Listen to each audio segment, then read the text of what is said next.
Dividendos isentos no Brasil tinham data de validade. E essa data já passou. Se você vive de dividendos, recebe lucro da sua empresa ou pretende viver de renda, esse vídeo é urgente para você. Eu sou Giovana Maia, advogada tributarista, sócia da Togaut, e eu vou te explicar o que mudou, porque a maioria está entendendo errado e como calcular o impacto real da tributação dos dividendos no seu caso. Bom, desde 1996, o Brasil era um dos únicos países do mundo onde os dividendos eram totalmente isentos de imposto de renda para a pessoa física.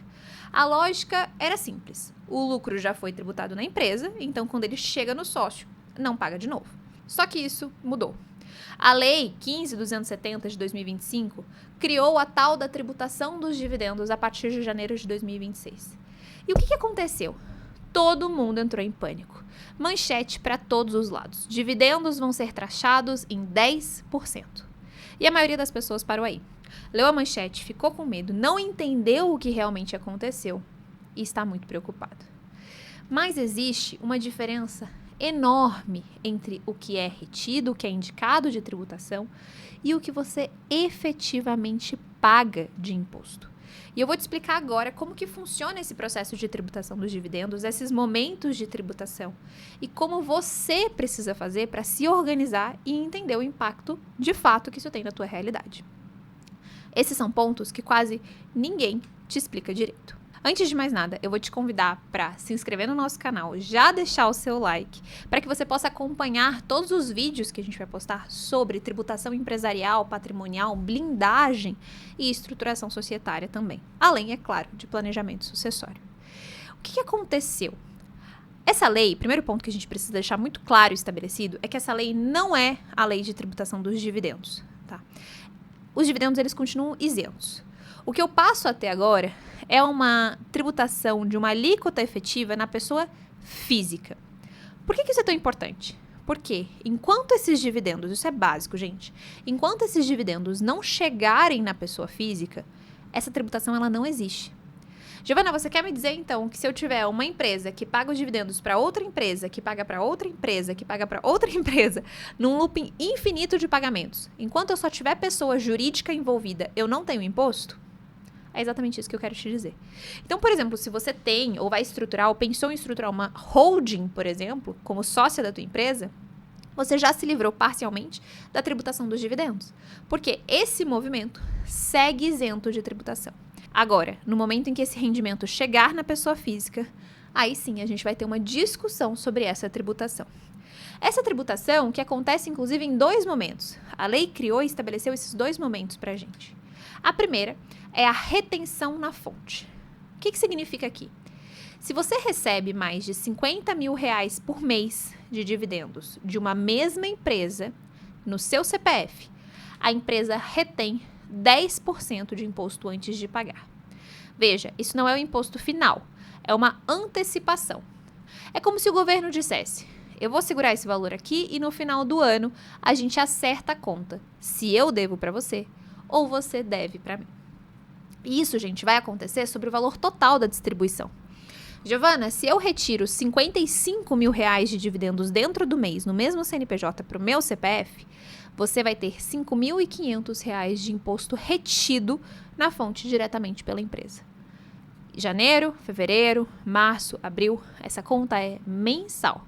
E aí, quando você for entregar a sua declaração de imposto de renda de pessoa física no ano seguinte, ali por maio e abril, a gente vai olhar e fazer um balanço. Você recolheu mais do que você devia ou menos do que você devia? O segundo momento de tributação é exatamente esse, inclusive. Essa é a conta real. Se a sua renda total no ano ultrapassar de R$600 mil, você entra numa faixa de tributação progressiva que pode chegar a 10%. Passou de 1,2 milhão, aí sim, a alíquota de 10%. E aqui, um ponto muito importante, tá? Eu devo somar a minha renda global, não só os dividendos. Então aqui vai entrar aluguel, salário, prolabore, recebimento de JCP, por exemplo, dividendos de todas as empresas, inclusive se eu sou, por exemplo, acionista da Petrobras, da Vale.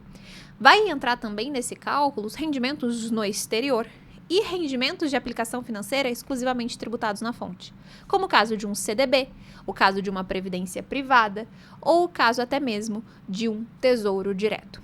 O que não entra nessa conta? Não entra nessa conta, dentre o rol ali estabelecido, por exemplo, os rendimentos de fundo imobiliário, negociados na Bolsa de Valores. Não entram nessa conta FIAGRO, fundo de investimento de infra, debênture incentivada, CRI, CRA, LCI e LCA. Esses rendimentos não entram na conta, de fato devem ser excluídos. Agora, todo o resto vai ser somado para classificar se você é um contribuinte de alta renda, se você é um super rico, ou não, se você é um contribuinte de baixa renda. Giovana, você está me dizendo que se eu tiver R$1 milhão de rendimento de fundo imobiliário e tiver 400 mil de dividendos, essa for minha renda do ano todo, eu não entro na conta? É exatamente isso que eu estou te dizendo. Ao mesmo tempo, se você tiver 600 mil reais de dividendos e, por exemplo, 5 mil reais de renda do exterior, de rendimento das suas ações, dos seus investimentos no exterior, você ultrapassou a faixa de 600 mil, você é classificado como um super rico e você está sujeito à tributação. Mas veja, estar sujeito à tributação não significa ser tributado. E a mágica está exatamente aqui. O que eu tenho batido muito na tecla com os meus clientes? A gente precisa entender qual é a sua alíquota efetiva. Porque se você recebe de 600 mil a 1,2 milhão, você não está sujeito a 10%. Você está sujeito a uma alíquota progressiva de até 10%. Agora, se você tem um rendimento global acima de 1,2 milhão, realmente você está sujeito à alíquota de 10%. Mas ainda não significa que é isso que você vai pagar de imposto adicional. Porque o que foi retido na fonte ao longo do ano passado é descontado do imposto final. Se a retenção foi maior do que o imposto que você realmente deve, você pode até receber de volta.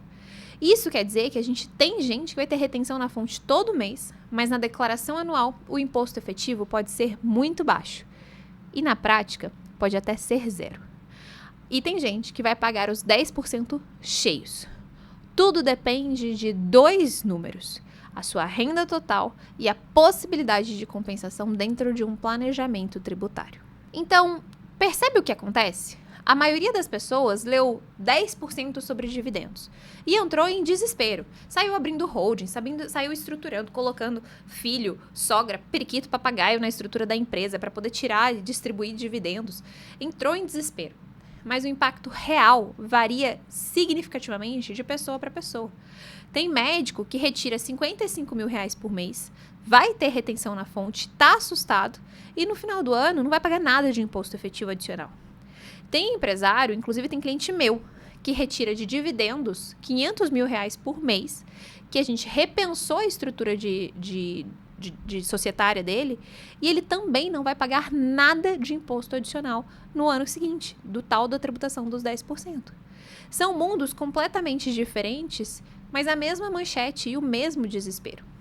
Por isso, a primeira coisa antes de tomar qualquer decisão, antes de mudar regime tributário, antes de ouvir conselho de quem não fez a conta, a primeira coisa que você precisa fazer é calcular a sua alíquota efetiva. Não a do vizinho, não a da manchete, a sua.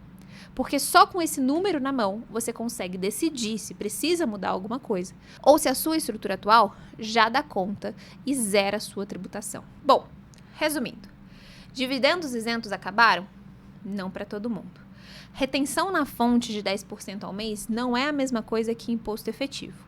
E o maior erro que você pode cometer agora é tomar uma decisão sem saber o número real. Se você quer fazer esse cálculo sozinho, eu deixei um link aqui na descrição com uma ferramenta para você simular a sua situação. É gratuito. Vai lá e faz. Agora, se você quer alguém olhando para a sua estrutura inteira, não só o dividendo, mas como você se remunera, como a sua empresa está organizada, como isso impacta a sua sucessão e o teu desenho tributário em vida, fala com o meu time. O link também está na descrição. E se você é profissional do mercado financeiro ou jurídico e quer dominar esses temas para poder orientar os seus clientes, eu te convido a conhecer a FWP, a formação Wealth Planning.